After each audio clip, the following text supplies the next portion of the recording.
છોટાઉદેપુરના એકતાનગરમાં statue of unity જિલ્લા વહીવટી તંત્ર, ગુજરાત પ્રવાસન નિગમ અને સ્ટેચ્યુ ઓફ યુનિટીના સંયુક્ત ઉપક્રમે આંતરરાષ્ટ્રીય પતંગ મહોત્સવ 2026નું આયોજન કર્યું।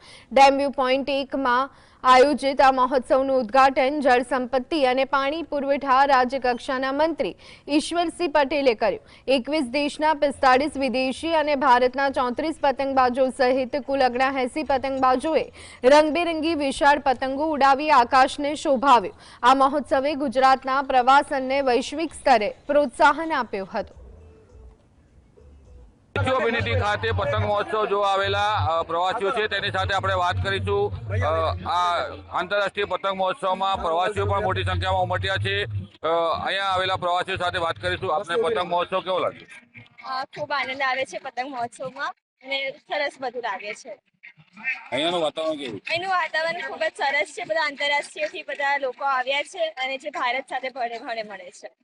આપણી સાથે બીજા પ્રવાસી છે તેની સાથે પણ વાત કરીશું। બેન, અહીંયાનું તમને એક્સપોઝર કેવું લાગ્યું? આ પતંગ મહોત્સવમાં દેશ વિદેશથી પતંગ જે ભાગ લીધો છે સ્પર્ધકોએ, શું કહેશો? અહીંના દેશ વિદેશના લોકો આવીને અહીંના લોકોને મળે છે અને એ લોકોને પણ એટલો ઉત્સાહ આવે છે કે આ રીતે પણ આનંદ કરી શકાય છે પતંગનો।